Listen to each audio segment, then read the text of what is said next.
Halo anak Jakarta, bagaimana nih kabar kalian selama di rumah saja?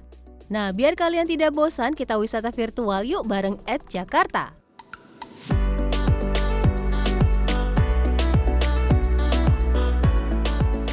Anak Jakarta pasti tahu kan tentang Pasar Bunga Rawabelong. Kawasan yang terletak di Jakarta Barat ini merupakan surga bagi pecinta bunga. Berbagai macam bunga hingga tanaman hias ada di sini.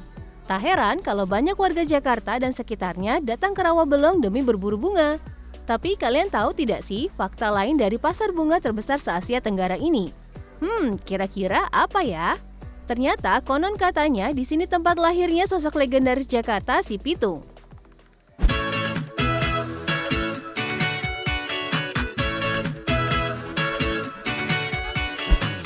Anak Jakarta pasti setuju bahwa Pitung adalah tokoh legendaris bagi warga Jakarta. Namanya masyhur karena sepak terjangnya memperjuangkan keadilan bagi kaum lemah. Ya, bisa dibilang sosok Pitung diibaratkan Robin Hood-nya Jakarta kala itu.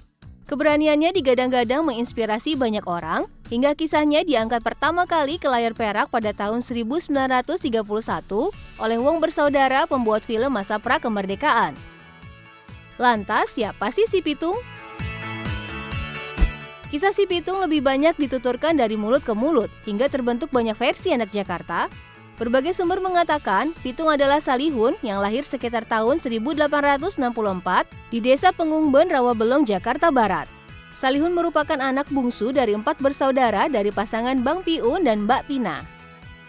Alkisah, Salihun dirampok oleh sekelompok pencuri saat hendak pulang ke rumahnya selepas ia berjualan di Pasar Tanah Abang. Dibantu oleh teman-temannya, Salihun mencari sang pencuri untuk kembali mengambil uang ayahnya. Dan mereka berhasil mendapatkan kembali haknya. Penindasan dan ketidakadilan yang diterima kaum papa di kala itu membuat Salihun geram. Ia pun mulai berjuang demi nama keadilan. Sejak saat itulah, Salihun mengubah namanya menjadi si Pitung. Pitung mulai beraksi mengambil harta pemilik tanah partikelir di Omel London atau Jabodetabek dan membagi-bagikannya kepada masyarakat. Aksi Pitung membuat pemerintah kolonial Batavia geram dan melakukan berbagai cara untuk menangkap jagoan pembela rakyat ini. Menariknya, hingga saat ini tidak ada yang tahu persis tempat tinggal si Pitung. Walau banyak juga sih warga yang meyakini Pitung pernah tinggal di wilayah mereka. Tapi dari berbagai literatur yang ditelusuri tim @Jakarta, Pitung justru hidup secara nomaden alias berpindah-pindah tempat agar tidak tertangkap oleh pemerintah kolonial Batavia saat itu. Jadi ya tidak mengherankan kalau anak Jakarta sering dengar rumah si Pitung ada di berbagai wilayah. Ada di Pondokopi, Tanah Abang, Cawang, Sawah Besar, Rawabelong, dan yang paling terkenal adalah adanya rumah si Pitung di Marunda, Jakarta Utara. Coba yuk kita berkunjung ke rumah si Pitung di Marunda yang konon katanya pernah ditinggali Pitung semasa hidupnya.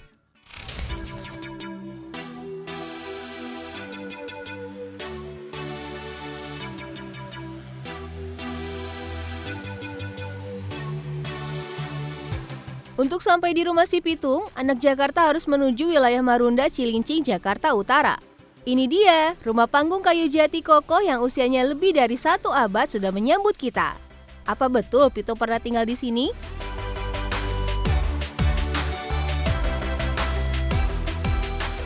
Cerita punya cerita, ada 3 versi terkait kepemilikan rumah yang katanya rumah si Pitung ini. Rumah panggung yang dibangun pada 1880 ini adalah milik Haji Safrudin, seorang saudagar kaya berasal dari Bugis, Makassar. Berawal dari niat untuk mengambil harta tuan tanah, ternyata Haji Safrudin justru memberikan apa saja yang diinginkan Pitung karena itikat baik Pitung untuk membagikan hartanya kepada rakyat kecil. Bahkan Haji Safrudin dikabarkan menghibahkan rumahnya sebagai tempat perlindungan Pitung dari kejaran polisi kolonial saat itu. Ada juga versi lainnya, hampir sama dengan versi pertama, rumah ini adalah milik Haji Samsudin, seorang tuan tanah yang kejam karena kebiasaannya memeras rakyat kecil. Melihat sikap Haji Samsudin yang tidak berperi kemanusiaan, Pitung melancarkan aksinya dengan berpura-pura menjadi pejabat dan menyita harta Haji Samsudin. Hasilnya, sudah pasti dibagikan kepada masyarakat. Berbeda dengan versi-versi sebelumnya, dikabarkan rumah ini dibangun oleh para nelayan di Rorotan dan menjadi rumah singgah bagi siapapun yang ingin beristirahat.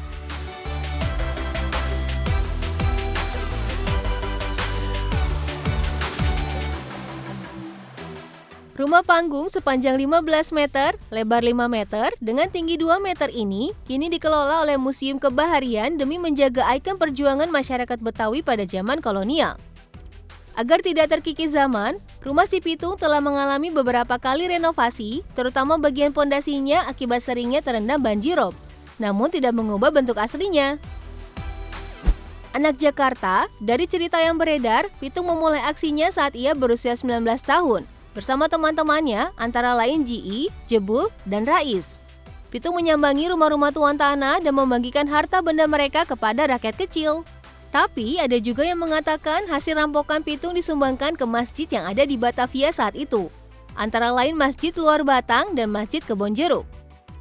Seperti sosoknya, akhir hayat si Pitung pun penuh misteri. Setelah 16 bulan beraksi demi rakyat kecil, dikabarkan surat kabar The Lokomotif dan Hindia Olanda edisi 19 Oktober 1893, Pitung tertangkap dan tewas dalam penangkapan tersebut. Letak peristirahatan terakhir si Pitung pun simpang siur. Namun diyakini hingga kini, sebuah makam di bilangan Kebayoran Lama adalah tempat Pitung disemayamkan.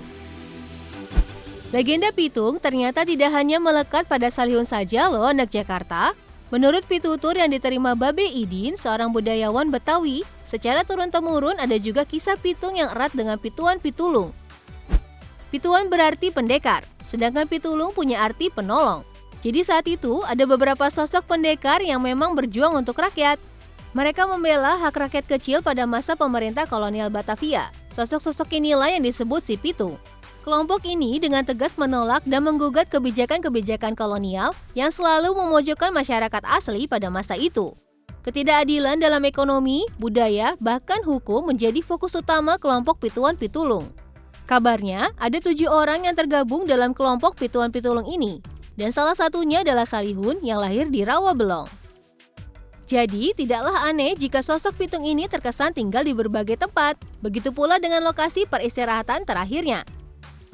Walaupun kisah Pitung terdiri dari banyak versi, satu hal yang pasti adalah Pitung tidak hanya sekadar nama, tapi falsafah kehidupan yang bisa diterapkan di segala zaman anak Jakarta, membela dan menolong yang lemah, berbuat kebaikan untuk sesama, memajukan masyarakat agar keluar dari kemiskinan, bahkan dalam setiap pekerjaan yang dilakoni pun kita harus membawa nilai kehidupan si Pitung.